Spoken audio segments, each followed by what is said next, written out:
Someone asked me if I could teach them to knit, and it's on brand, right? So it's like this: stab them, strangle them, scoop out their guts, throw them off a cliff. Let them underestimate us, ladies. The Friday Power Lunch is recorded before a live Zoom audience. The Friday Power Lunch. Badass women getting things done.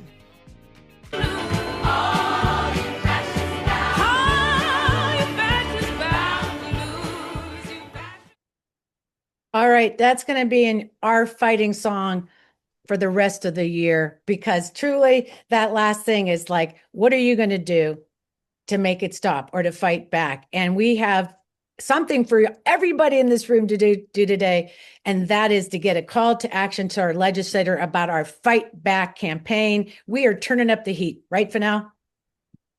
Yeah, we're definitely turning up the heat. And I have to tell you, Catherine, we always talk about how culture enmeshes with politics and in terms of how people move. And I do think that we have to figure out how to get these songs to everybody, because I know that every time I hear one on Friday, I feel Yeah. inspired in a different way. And I just have the idea that if we can get more of these things out into the world where people don't get to see and feel what we feel, that we can make some big changes. So I'm gonna put you on stage. That's what I'm gonna do. Yeah, turn up that heat, and Turn up the yes, and heat. Turn up turn the it heat. up. And I see people coming in the chat. Let's get it started in here. Let's get it started. Let's get it started in here. I'm like, that's it. That's the vibe, because I can tell you a lot. This last couple of weeks, we've been feeling sort of like a little in the little low. And, it's sort of like you got to take that little upper, get you going. And sometimes it's music and it's a vibe.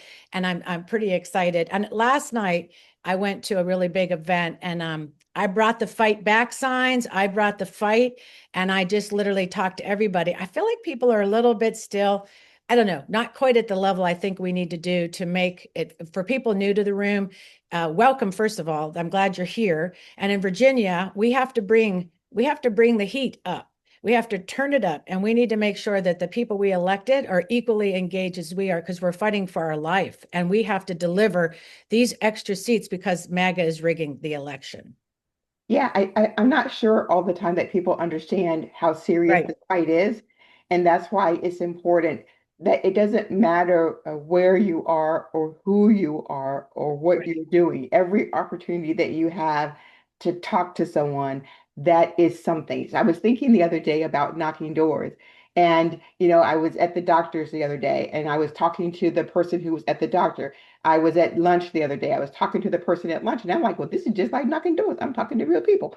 So I just think you have to think about where you are, Yeah. and every single thing that you do adds up. And so that's what I want people around here to think about. However many people join us today, if every single person looks at, in its entirety, what you do, it all Yeah. matters. So whatever that is, you got to turn up the heat and get it done. Yeah, turn on. And even if you're not from Virginia, what we're doing is we have two calls to action to contact our legislators. And even if you're from California, Massachusetts, wherever, click on that. Make sure you tell them to get into the fight with us, because truly people are they're self-interested. Some people are worried about what they're doing. Maybe they're going to run for office. Maybe they have their eye on a seat, and we have our eye on democracy, and we are in the fight, and we need to make sure that everybody is in. So I know I'd like to talk to some stuff about current events. And again, I'm Sure. glad to see people rolling in the room. Talking about the heat, turning up the heat. This administration's been turning up the heat in this war in Iran. And this is where I'm really grateful for our guest today, who's a veteran, Daniella Mestinik Young is here with us today. And I just wanted her perspective, somebody who has served and understand maybe what's going on in this warfare. So we will be introducing her later. But yeah, what is on your mind, what you see going on today? We're just this week with it. Well, quite frankly, it feels like everything. This has felt like a roller coaster week Yeah. with all the things that are happening. But I have had moments of clarity around some of the things that we need to do, and I'm glad you mentioned it. The Save Act has really been on my mind. I've been posting Mhm. a lot about it on Facebook to just give people pieces and bits of information to understand how important it is, because it can feel daunting when you feel like they're misusing our words. 84% of people, no matter what party, believes that you should have Yeah. ID. And then people Yes. go, yeah, that's right. We should have ID. But it really has nothing to do with ID. I mean, they say that, but at the end of the Yes. day, it's really about determining who they want to vote. And that's the message we have to get to people, to call their senators to say, this is a no-go. And I just for information, they did this in Kansas, which they ended up finding it unconstitutional because so many people were not able to vote. It was just pure chaos. So it's Yeah. happened before. So Save Act has been on my mind a lot this week. Well, it's been on our mind since I would say this for a year.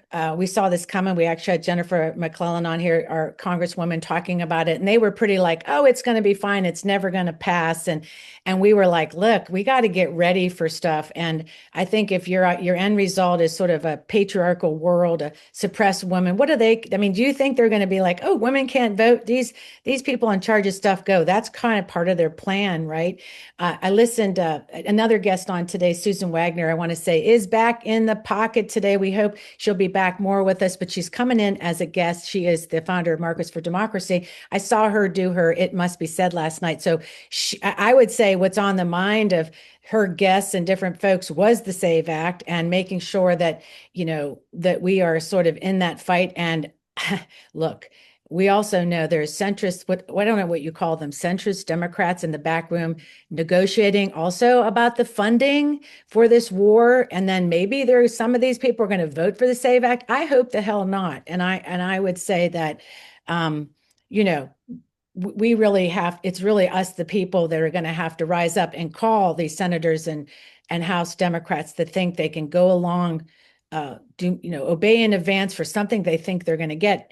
If anything, my opinion is because of the war and because of the misstep, this is the time Democrats actually have leverage. I don't know if you agree with that, but I feel like we have I leverage. absolutely agree with that. I keep Right. going back to Kate Ertman that we had on for the chaos theory. And she Okay, said that there Durban. are Yeah. always these openings, these places where we get to nudge in. And I feel like there are so many No, spaces nudge it. for us Mhm. to jump in and really have a voice. But the one point that I'd make in the next minute when I was listening to Susan last night, which I thought was just a really great, it has to be What you said, said. sure. There was Mhm. one thing that John Tester said and Steve Bullock said, and I really want to push back on it from the notion of this. They said it is going to be the people who save us, and I absolutely believe that. But I also Also, believe that right. they have a voice and they have a job to do. I also believe that our people that we have elected have a role and responsibility. But they always say it's going to be the people who save us. Well, you need to give us a lifeline. There are some things that we can do, that you can do, and there are these big things that we need to do together. And that's the message that I want our politicians to know. We've elected you to do some things, and some of that is to Get support it us in the done. work that we do. Yeah. But yeah, sometimes they're focused on the wrong thing. We could see Yeah. that. Like we said, it wouldn't, we could solve this in a minute if there was only if 16 Republicans would sort of do the right thing. We have to stop waiting for people, but we definitely could put the pressure on Democrats to stick into the fight, because this is where we're at now. There isn't this little like, we'll fight later. It's now, it's go time. And I want to say before we go on and introduce our guests and get it started, we're so glad people are in the room. We have some big birthdays this week. We're talking about cults and cliques today. There's some of us that are into like astrology and our signs, and that's kind of interesting too. We talked about how funny that is. So this week we really want to shout out some birthdays to the team. Laura Mack, happy birthday. Steer Calhoun's on Wednesday. Okay, Big Boss is an Aries. We got a lot of fire in the room, everybody. And Heidi, that's our social media diva. Her birthday's on Thursday. Send them some love. That's right. That put some money in their cup, and we'll go out to the club and do some, as we say, pole dancing. But anyways, I want to just welcome everybody in the room. We're so glad you're here. I'm Catherine White, one of the hosts. Vanell Norton's here with us. Carrie Short, Susan Wagner's in the room, another host that comes in on the national display. Today, it is March 20th. We're so glad you're on the Friday Power Lunch. And this week, we're going to be talking about some really exploring the powerful forces around psychological forces that shape how our communities feel and think, and also how these shape narratives. And when we talk about cults and we talk about cliques, this is going to be an interesting conversation because it really is a powerful human attribute that we want to belong, and that could be manipulated. So I just so glad you're here. I want to say a big Friday Power Lunch warm welcome to the author of The Culting of America, What Makes a Cult and Why We Love Them, Daniella Mestenik-Young. Great to have you in the room. And Susan Wagner, co-founder of Markers for Democracy and the host of It Needs to Be Said on Substack Live. Super to have you in the room. So I am excited to get this conversation started. I'm going to turn it over to you for now, and see you on the other side for the Persisterhood Women's History highlight we'll have soon. Thank you. So before I bring up Daniela, there's a couple of things that I just want to ask you guys to do. I know we are in the chat all the time, but I think this is such a powerful discussion that we're going to have. And I want people to really listen because there's a lot of cultiness going on. And I think you want to be able to recognize it and understand it. And the way that you do that is going to be paying attention to what those kinds of things are. So I am so happy to be able to talk about this book that you can see all of my pages here that I was happy to get through. The Culting of America, What Makes a Cult and Why We Love Them. And Daniela Mastanek-Young is the author of this book, and her history is so fantastic. She's talking to us about her personal experiences, but she's also, I think, pretty genius. So if you bring up Daniela, I'm going to just say a couple other names. Daniela, it is so nice to meet you. We met in the green room this morning. And we are so interested to hear a lot about you, but also why this book is so important. But I think that something that I want people to know is that you left the cult when you were young and you went directly to high school at 15, right? Yes. At 15. Finished high school, went to college, graduated as a valedictorian, went into the military at some point during this period after college. And then you went to Harvard to understand more psychology, which makes you an expert in the field. I think that is kind of amazing. So let's just talk a little bit about that journey, and then we'll get into the book. Vanell, there's a problem with Daniella's sound right now. Do you have a fan on or something, Daniella? It's my computer, and I really don't know how to make it better. Okay, you did. Whatever you did work. Well, okay. Is that better? Is that better? Yes. Okay. Quick, before it happens again. Yeah. So, I was born 3 generations into the Children of God, and the Children of God is most famous for philia, ultimately. And it's also famous for producing some actor kids like Joaquin and River Phoenix and Rose McGowan. This is what the Children of God was. It was an entertainment cult, and we were all singing, dancing actors and beggars for Jesus, being trafficked all over the world. I spent most of my life growing up I was born in Asia, spent some years there, and then spent most of my life growing up in Brazil and Mexico. And then was, got myself excommunicated at 15, dropped off in foreign culture, the United States, foreign everything to me. I remember in high school thinking, oh, I'm from another planet, like I just will never fit, will never relate. I put myself through high school and college, and then immediately after college got into the military. And maybe unsurprisingly, there was a pretty toxic relationship, which we might call a 1-1 cult, that I fell into in college that was part of what brought me into the military. But I went in as an intelligence officer and went twice to Afghanistan, where I was also one of the first women to be on a deliberate ground combat team, like a mixed gender combat team, which is something that led pretty directly to the repeal of the combat ban and the repeal of the trans ban, some like really good movements that we've seen in the military.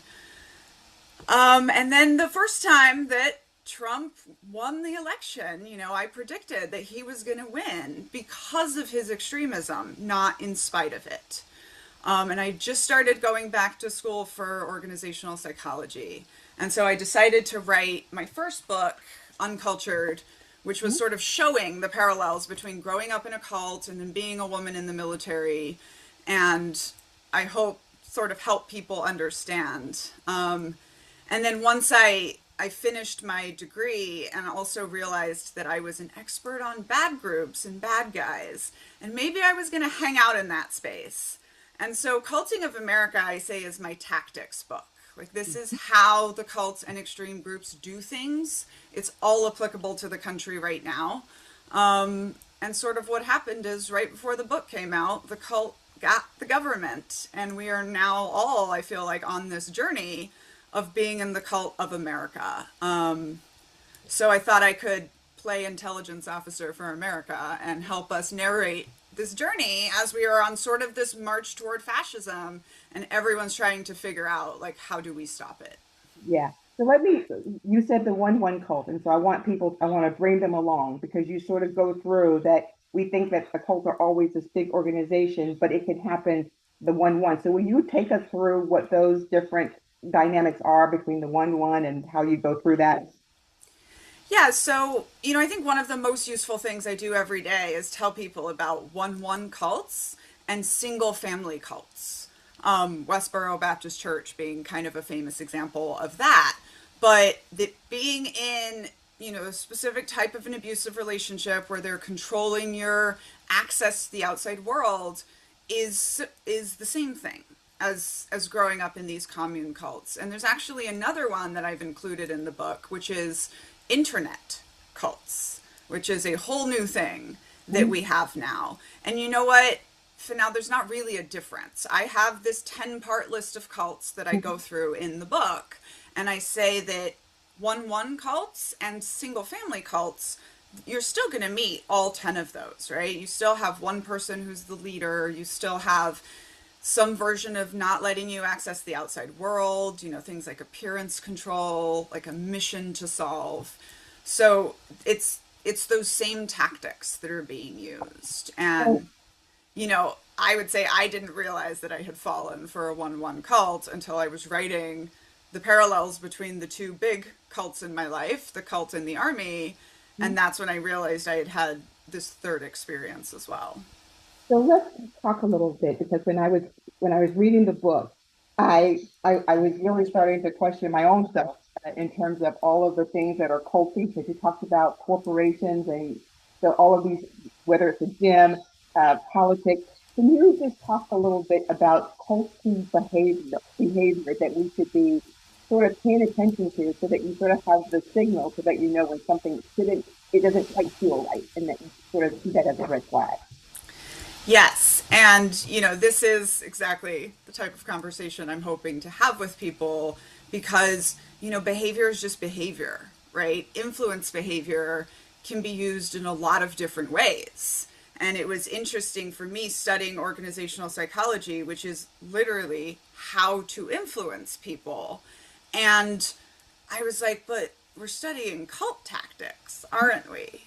And I think there is a lot of coercion built into American society, and that is kind of why everyone is going to relate when they are reading these books, but so cult tactics to look out for, right? The one of the big ones for me, and by the way, in the back of the book, I have a list of red flags for organizations and also a list of red flags for gurus.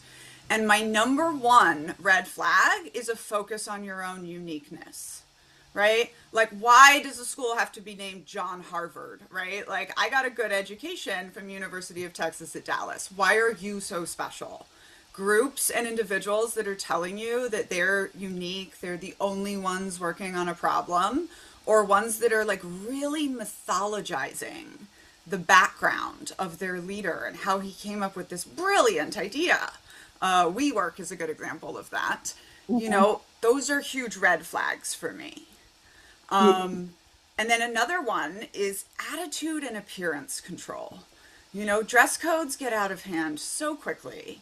But one of the things we see in all cults and coercive environments is appearance control. Because guess what? Appearance is about behavior. Controlling appearance is about controlling behavior. And so, one of the things I wish I could say to all young people in America is, like, if there's a group of 5 or more people trying to recruit you and everybody shows up looking good, happy, bouncy, outgoing, all at the same time, run away, right? Like, that is attitude and appearance control going on. because we don't naturally just all show up happy all the time. And the last one, and this is the big thing about cults that most people never even understand, is exploitation of labor. Cults, these big commune cults, these are labor trafficking schemes. And I honestly didn't even understand my own life until after I'd written my memoir, after I'd gotten my master's, and then I heard a cult expert say cults are always about labor. And I was like, oh, I was trafficked as a child actress and child labor around the world. Like, that was why the children of God existed, right? So I think one of the best things we can do is protect our time and our emotional, physical, sexual, every kind of labor you can think of, and protect that. And this also goes into like the best ways to protect your children is to teach them never to devote themselves 100% to anything, not even fighting fascism, right? You should always be able to hold something back for yourself, but that's not what we're taught in American culture, right? We're taught to give 110%. And so I think we have to put the mask on ourselves first before we're able to teach that to our children. So let me ask this question.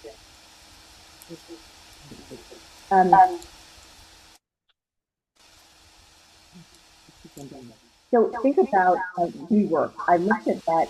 I went and did some digging on that. What I'm really wondering is, do cults start off as cults? Is that the true intention? Because when I read about But now you're echoing now. I'm just going to pop here real quick. It's so funny because we are having, I want to make sure everybody can hear the awesome. So now, can you do me a favor, Danielle, and just mute yourself for a second and let's see if that helps Daniela. I mean, but now go ahead. Can you hear me now? Yeah, I'll go ahead and just sort of stick here. Okay, perfect. All right, so I wanted to ask about WeWork. When I dug into it, it felt like it didn't start off as a cult. And so that's what I want to know is, do cults start off with that intention? And so thinking about Trump and the cult of Trump, excuse me, sorry. Bless you. Thank you. The cult of Trump. Is that intentional? So when I look at the big cults, right, the ones we all recognize as cults, like the Children of God, like Synanon, like Scientology, I blatantly disagree that it ever started off good, right? Like, that was always a con. And the fact that many joiners truly believe it started off good and then it just went bad, that was part of the con. David Berg of Children of God was abusing people his whole life and had an abusive history, and it was always bad. And I also say that because these people all study each other, right? In order to really know how to manipulate people with dark brain science, you kind of have to learn how to do it from someone else. And so I don't think anyone just sort of trips and falls into coercive control accidentally. Mm-hmm. Now, with organizations, it's interesting. I had a front row seat to the culting of WeWork, being in like one of the veterans programs. And I think on the one hand, like, almost everyone involved thought they were doing something good and thought they were building something good.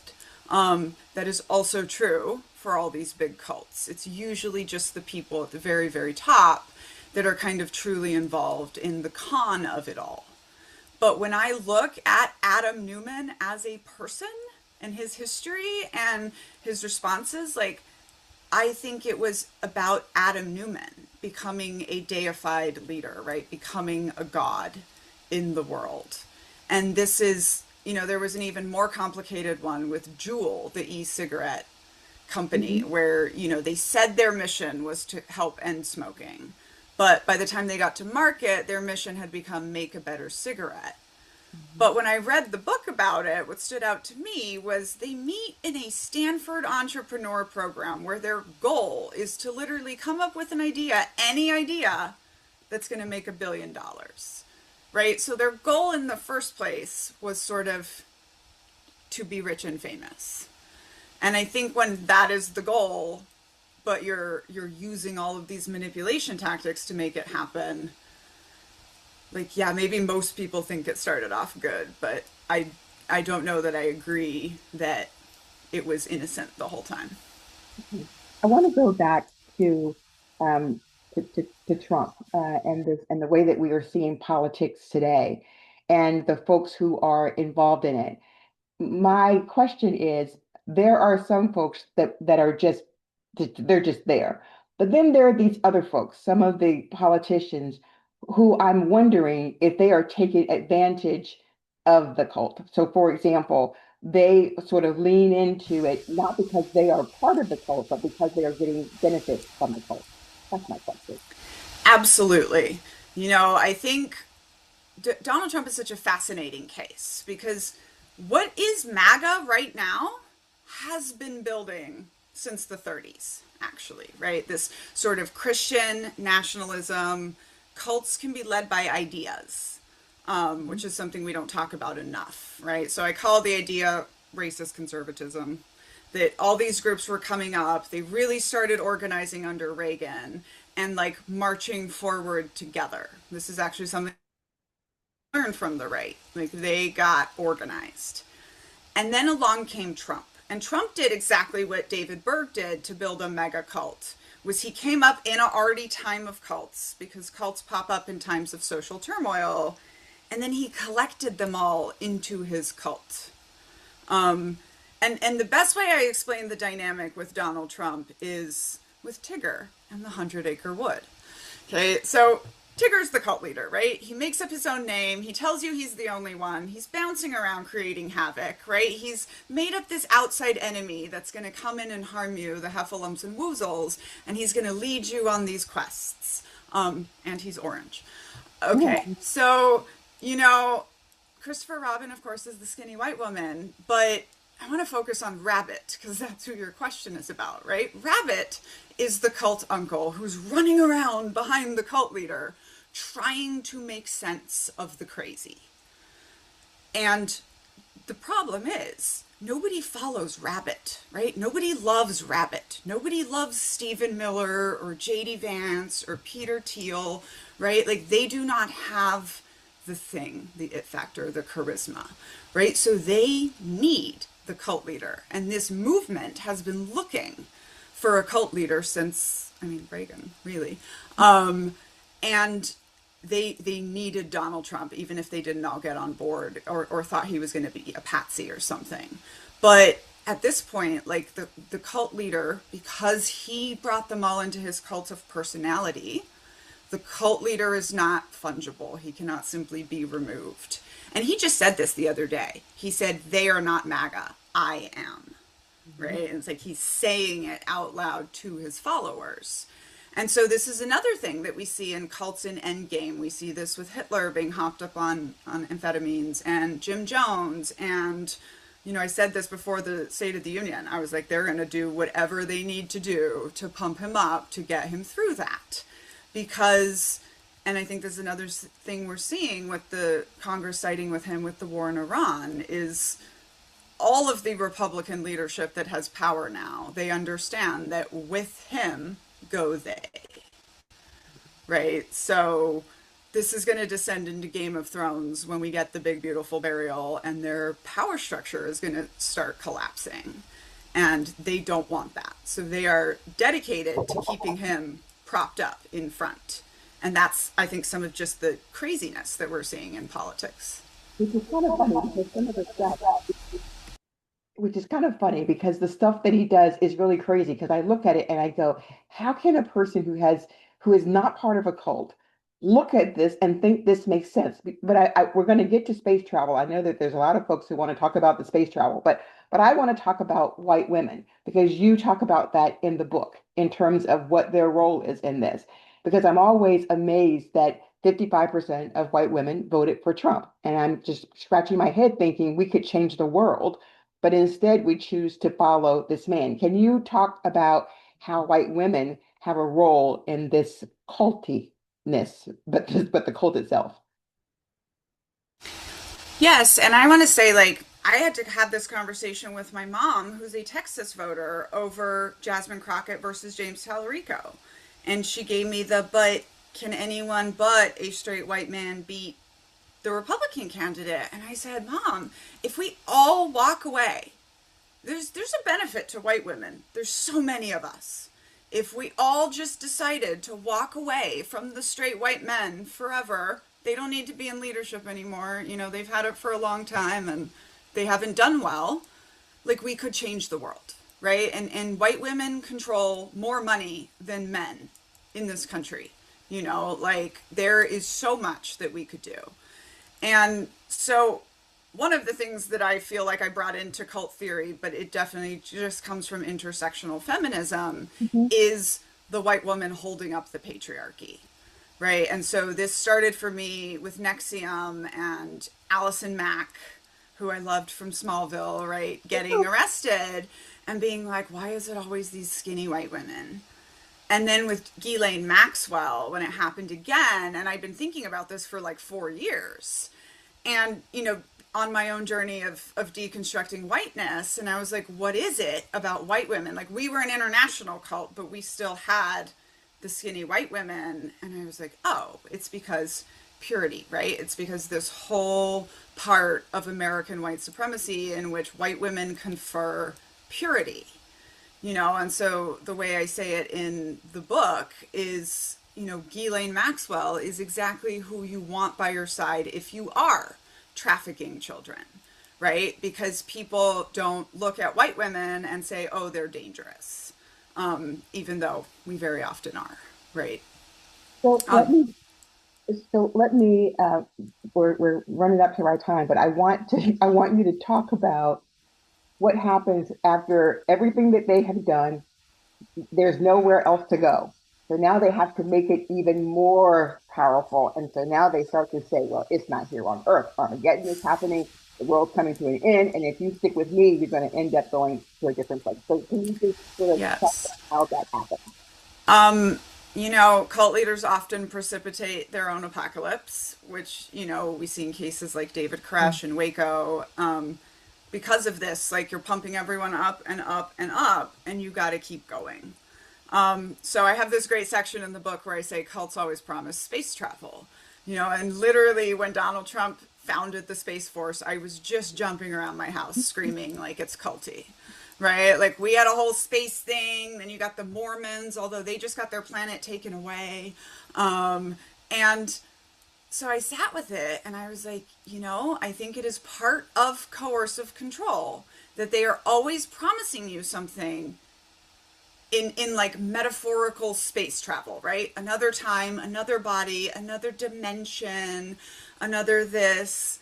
And as I was doing research for this, single family cult survivors were like, sometimes it's the promise of Disneyland. So like Space Mountain, right? But it's this promise that they hold over your head to keep you going. And this is part of weaponizing the mission, you know, to just always keep you going, always able to move the goalposts. I mean, the amount of people that still believe in the apocalypse after so many failed apocalypses is just, it's kind of bonkers. Yeah, this one's getting a little close with But the it- Iran war. Yeah, just saying, exactly. right? It's getting Exactly. realistic. Self-fulfilling prophecy. And something that I think is important to understand is the apocalypticism, right? Is that these evangelicals that want a Christian theocracy, like, they're not afraid of apocalypse, of the world ending. They're prepared. They want that to happen. So there's an aspect of, we're all feeling crazy because we're feeling like they're trying to burn the world down, and they kind of are. Well, I want to interject because Jean Russell says the greatest question, and we'll definitely know that you can stick around in the after chat. What can we do? So to end this little segment, because we're going to roll over to the next segment, Daniela, but we hope you can stay, is sum it up. What can we do? Is there an answer? Well, I think I just want to clarify just a little bit. It's my final question, which is, how do we build community without slipping into cultiness? Yes.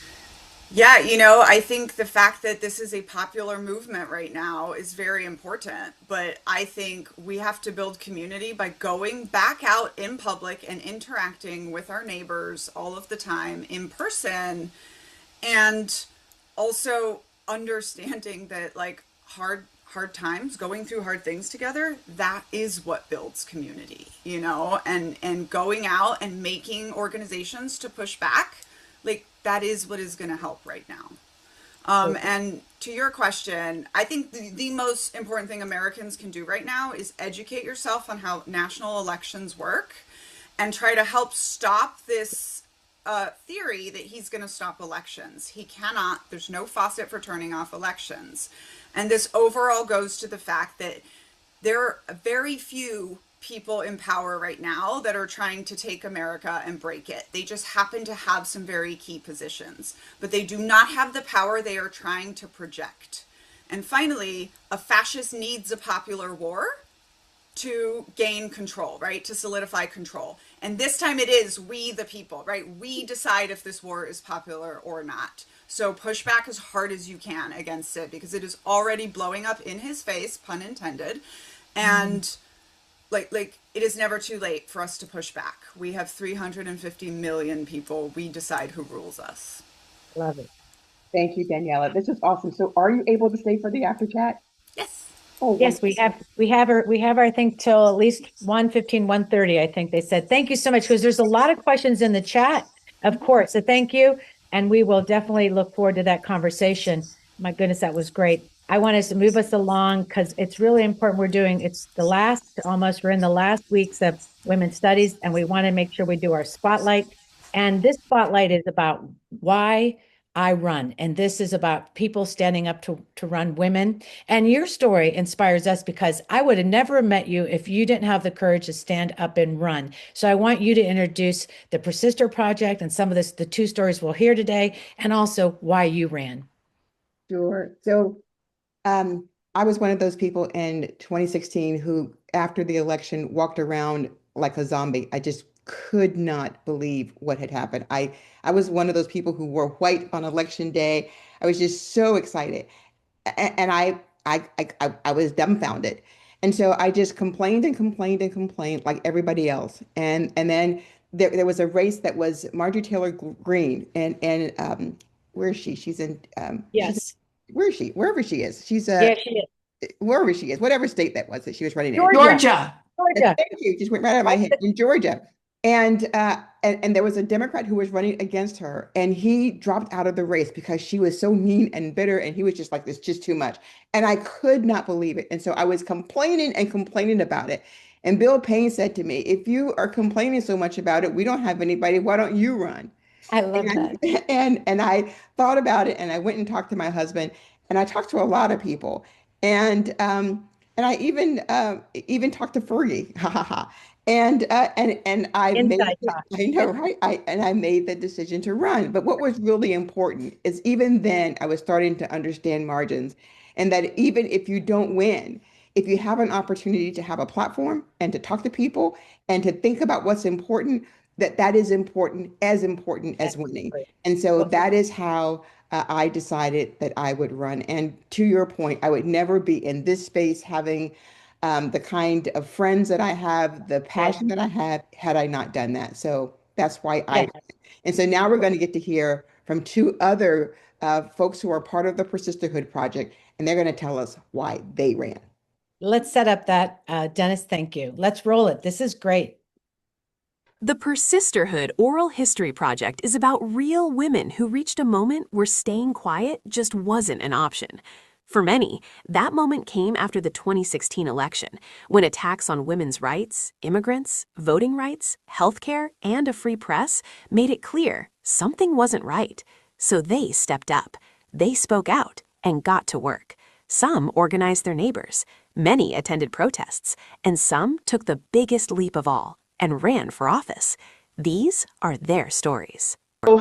I do not come from a political family. I did not have a political bone in my body.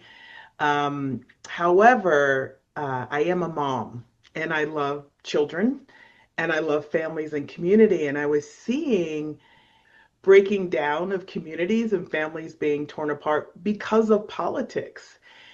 And so I started looking around thinking, what is happening and when did politics become so divisive? And then something happened. we started seeing publicly the separation of children from their parents at the southern border. And I thought, where are the people that are willing and courageous enough to stand up and say, no more, this isn't right? I remember sort of having tears in my eyes and thinking, oh my gosh, this is so much bigger than one person. What could one person possibly do? And I always tell people, be careful what you ask for, be careful what you say, because things are going to come fast, right? And within 2 weeks, I was contacted by Customs and Border Patrol to go down to the southern border in Arizona. And so I went down and had a very good experience with those agents and leadership on the border. So I thought, oh, that was the answer. And then we fast forward a couple of months and we had the summer of George Floyd, Ahmaud Arbery, and Breonna Taylor. And like my hair was on fire. And again, as a mother, seeing a man in his last few breaths of life calling out for his mother, I don't know how anybody looked at that and thought that was okay. And again, I asked myself, what can we do about this? Within a week, a dear colleague of mine who lived in that area asked me to work with local leaders to help them after the murder of George Floyd through the trial of the police officer that had killed him. So I thought, oh, I'm done. And then I thought, okay, that's it. And then January 6th happened. So you can see this happened over time. It wasn't like I woke up one day and it was like, boom, I'm running. But when January 6th happened and I asked, where are the people? And I didn't even finish the sentence. It was, maybe I'm somebody I'm looking, maybe I'm the person I'm looking for. And then the people that I would have gathering for these postcards said, you should run for office. Oh no, I don't know how to like debate with somebody. And they said, oh, I think that'd be fine. You just say, I'm not sure. Let me go check on that and I'll get back to you. So I did run for office. As many women in 2018 said, last year I marched, this year I run. I love it. That's I pretty love it. powerful. So I'll let you jump into your next segment. Yeah, we definitely, thanks, Fennell, the great segment. And thank you, Belle up there. Belle Martinez, it's so great because you brought us Daniella. Thank you. She's been doing such great guest work. Great for that. So yes, let's get to the next segment. I'm so excited to have back Susan Wagner. She is the co-founder of Markers for Democracy. Many of us here know her as our national pundit on our show, and now she has started on the Grassroots Connector that many of us read in the Grassroots, It Needs to Be Said. And last night she had a great segment on. She's doing great work. But we wanted to have her back because she read an article that was directed toward pundits. Dear pundits, we need your assistance. You had noticed something about some cliques you wanted to break up. And let's talk about this kind of clique that you're concerned about as somebody who really cares about democracy, really cares about the work you do, Grassroots getting this recognition. And though the pundits in this one class are just bringing all the bad bear news and they're not really paying attention to us. Talk about what made you write that article. Sure. So, all of us who started the Grassroots Connector started it with the premise that the grassroots were, the best things than sliced bread and give us money, but, we're not really interested in what you have to say. So that sort of started it. And then I realized that we didn't have a platform in the social media network world. So I started It Needs to Be Said, which is very clear what that's about. There are certain things that need to be said. Too many people pull their punches and nobody ever feels that they have the ability to just say what really needs to be said or what the truth is, because people have other agendas. And I would say in the grassroots movement, the one thing I love many things about it, but the one thing I can say that distinguishes us is that none of us have any other agenda. It's not about us. I haven't found one person, or maybe one person, but for the most part, everybody just wants to save democracy and work, cooperatively together. But when you move just an inch away from the grassroots movement, what you find, and I find this in the pro-democracy media space, and they really have pissed me off now. I have really tried to get traction and appearances for every single one of you that's on. I'll use one name, but you all know 100 Lindleys, or you all know 100 Catherines, or you all know 100 Fennells, and people who are experts on certain subjects. And it just bothered me that when I presented those people to people who could book them, we were like, nobody's going to click for that. And I started to realize that the roles of the people in the punditry world had really changed. So people who are doing podcasts, people who are on Substack, people who are writing, media has changed. That's good. Lots of independent people, but they are all, and this is to the point of cults, it's the same thing.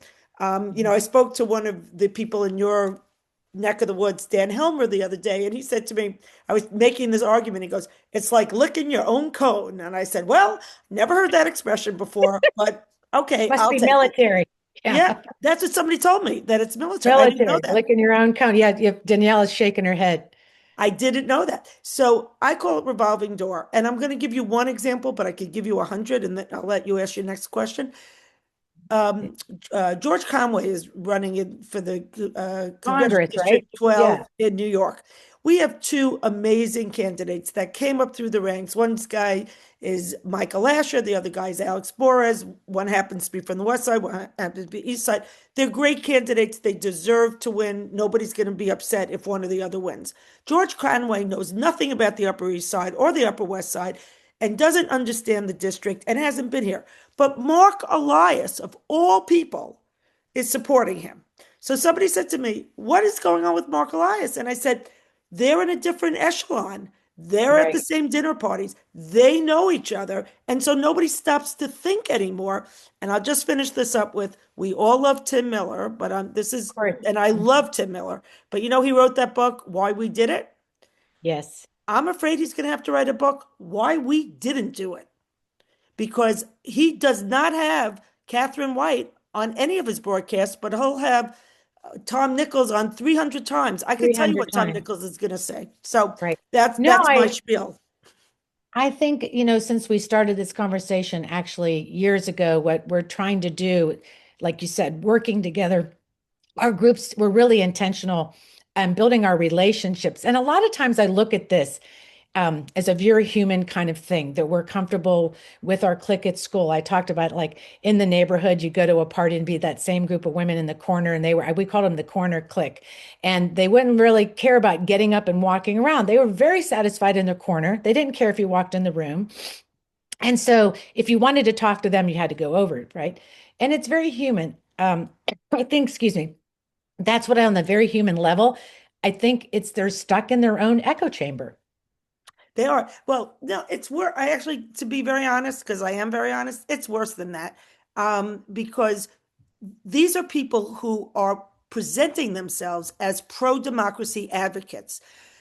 Everything you guys talk about all the time is, we're at a critical place, or as Steve Bullock said last night, this is the most critical election. Well, how are we going to get more people to join us? Because we haven't hit any critical level. So we are preaching to each other because we can't get a platform that goes beyond us. And I call those people. I don't call somebody like Heather Cox Richardson. She's an expert. She's entitled to be interviewed for her expertise. But when I see Sarah Longwell and Andrew Weissman fawning over each other over their books, or I hear Will Somer writing an article about penis size because what's her name, Megyn Kelly, that's very valuable real estate. I'm not saying you have to have Catherine White on every No, week. no, of course not. We're just using this example. I get it. No. I mean, the Catherine Whites of the world. I could go on about penis size if they want me on, but I that's not my expertise area. Yeah, but how dare anyway. they? How dare they say, no, you can't have, we're not going to book X, Y, and Z because they don't have a following, but we're going to have, a discussion about penis size. So I say to them, if you're really in the pro-democracy space, show us that you are. Show us that you want to give people not a constant diet of doom and gloom. Because we're in this because we know of the doom and gloom. We need to give people hope. We don't need to tell people, oh, it's going to be awful when you go to the polls, you're going to have to show your ID, blah, blah, blah. Right. Why don't you say there's a group out there that's working on this, and this is how you can fight it? I think it's really important. I think, like you said, I feel like what's happening, and we saw this last year when we joined Substack, and we were like, oh, cool, we found our place. And then it got flooded. Jim Acosta, he left the news, and the news is finding their groove. And it felt like just a kind of a block where everybody is flocking to these kind of new media that's happening. And so we're trying to find our place and try to we want to amplify our voices to reach other activists. And we've been doing it relationship by relationship, which is great. But we've said, like with this Yes campaign in Virginia, it's so key. They're not talking about it. We need to break through that echo chamber. They need to have people from Virginia on. Our people in Virginia need to get on the news and be elevated up. Look, what's happening is so important. Like what we're trying to do, we've upturned our whole election system to try to save this country. I don't think people realize the chaos that's going on in Virginia. And our next segment, when we wrap up the show, Short's going to be with us. We can talk about that chaos because it's real and people are confused. And we have racist flyers flying. We have people that are, what district, what's happening? We're doing it for a reason. So yeah, and let me just respond. Well taken. Yes, please. I just want to respond to that and say, can you imagine if you or Fennell or Robin were one of those squares on Morning Joe and you were interviewed by Chris Hayes, and then you were on the show 10 o'clock or 11 o'clock at night, or you were on The View, or it doesn't even matter which one I'm picking. All I'm saying is you are preaching already to the converted, and we are out there fighting as hard as we can, but people see credibility when you're on one of those shows or when you're interviewed on one of those. It just raises the whole issue and the credibility. And it's just incredibly frustrating that with all the effort and with all we think you're the greatest thing since sliced bread, but we're not interested in what you have to say. Yeah, I can talk about that. For sure. Like even with this campaign, we're trying to get our fight back signs on. I mean, last night at this event, I am trying to really go to these people to give us the funding to cover what we want to do. And they're willing to do it, not to really give it to us. It's just so crazy. We've been here. It's our 10 years. It's our decade of activism. We're volunteers. We're experts in our field. And they're just sort of like, worried about all this other stuff. With that, I want to segue because I want to bring in Carrie Short, Coastal Care. No, you're with us. We're going to wrap up the show because I want Carrie's opinion on this, and I want to bring back Fennell and have our roundtable. Hey, Carrie. Hey, I mean, this is why she's the cheerleader of the grassroots. Susan Wagner, she really gets it. She really gets it. And hold on, And I mean, talk about just not waiting and just doing it yourselves. Like I also, Catherine, I've been hitting everybody up down here because quite frankly, Norfolk, Virginia, which is true blue and predominantly Black, has a terrible voter turnout rate. Terrible. Well, guess what? The same people who couldn't turn out the vote for Kamala they're assuring us that they're going to be the ones to turn out the vote for vote yes. My big bottom. That is not happening. I'm sorry. If that was your strategy last November, it didn't work. So that is the other thing, Susan, that is frustrating a little bit, is that they get invested in this model and they're not willing to turn away from their model. And I love the fact that the grassroots is getting up and doing their own thing. The Coma Coalition, we have 4 town halls between now and Easter. Okay. I mean, we are co-hosting this with the NAACP and with the Vote Yes campaign. So we are coordinating with Vote Yes and we're still doing our own thing. We can do both, right? If we don't like their communication, we can make our own. If we are doing this huge push at our No Kings rallies, and if anyone on this call is organizing a No Kings rally, please, if you're in Virginia, use this as an opportunity to get that messaging out for No Kings. And yeah, we're spending money on it. And yeah, I've got money from I'm getting a lot of support from Norfolk's mayor. Senator Angela Williams Graves just submitted her support. Jackie Glass is submitting her support. They are behind the grassroots effort in Norfolk to GOTFV. I'm adding an F. So, I mean, we've made our own website because we want to cut through the Yeah. chaos and the Can't noise. wait. Yes. And I just feel like we are really getting in there with the folks who can support us. But if someone says, don't worry about it, we got it covered, no, No. no, no. And how much more, like, again, when we talk about this finale, you can weigh in, but going back to Susan and trying to really uh, like feeling that invisibility and wanted to be elevated there, it's more like we really see the threat, and we're saying to people that are elected, we got you elected, now do more, do your job. It's just not us. And when we remember the first No Kings rally, the hands off, remember all the pundits that were talking about, kind of were like, wow, something's happening. And now we're the second, now we're at the third. Yeah, something's happening, folks.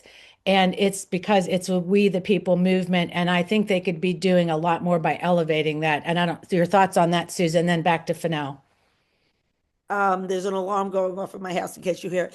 Yeah. So, Okay. so here's a perfect example. Ezra Levin and Leah Greenberg, we love them, but they're not the only game in town.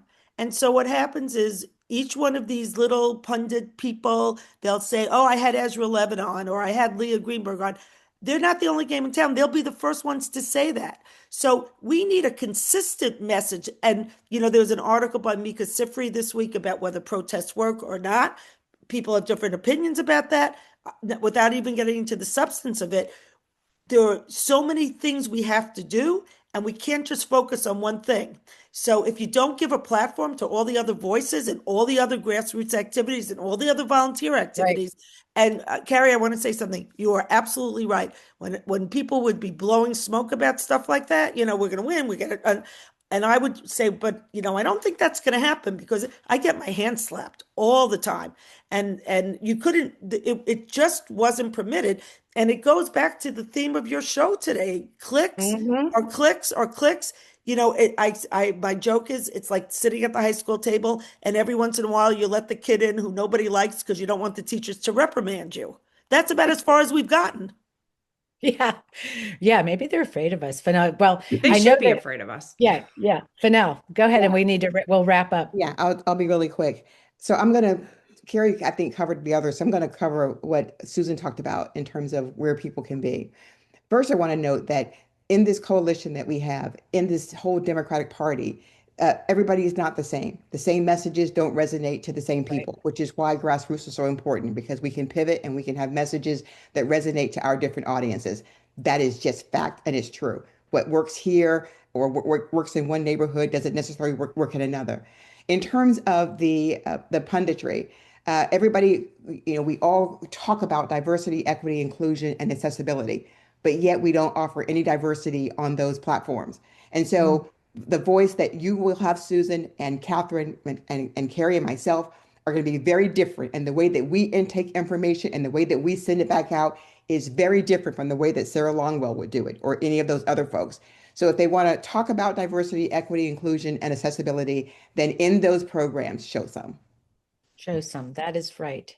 Carrie, you want a last word before we wrap? Yeah. I mean, I'm just thinking about the pressure that we should put on the people who are on our team, right? We don't only hold the red elected officials accountable. Yeah. We hold them all accountable. And we have gotten to the point where, for the first rally, as Catherine mentioned, we're begging electeds to come speak. Now on our third rally, they're begging us to speak. And they want that. Yeah. Well, it's funny, because that's usually how it is, how it rolls, but it is so serious now that it's all about working together and trying to do this. And we definitely need to. Well, I want to make sure we get over to the other side, because we love the after chat. And so if you've been with us and you're new to the room today, just know that we built this community. During COVID, we decided to go up online. We started the Friday Power Lunch, and then it became something. Now we're a podcast, talk about amplifying the grassroots. We're trying to get our message out to everybody and bring activists together. So thank you if you're in from California. I see people from all over. It's been cool. We have an after chat where you're welcome to come. We as we say, turn the lights down. We let you unmute. You take turns speaking, but this is where we're going to interact with our guests today. So we're glad you're here. And if you're a patron, Yeah, thank you so much. If you're a patron, that means you're part of a special community. You're in our cult. Yeah, you are. That's what it is, our clique. But it's really important because you support our work. We just love it. If you want to become a patron, $5, $10, $25 a month, we love it. It really helps us support our work. And that's awesome. So thank you in the room if you're that. Next week, March 27th, the last weekend of Women's History Month, we're going to be here with Congressman Jennifer McClellan. Be so interesting. We're going to be talking about no kings. We hope we'll hear some of the more delegates on that we elected in Virginia to also celebrate with Women's History with them. So thank you for being here. Follow us on YouTube, subscribe, and tune in on Sunday nights for our Sunday sit downs with Fennell and I with the Armchair Pundits. And stick around. We'll see you on the other side. Let's roll credits. Thank you to our guest, Daniella Young, and also Susan Wagner. And thank you again, Belle, for bringing our guest today. Thank you.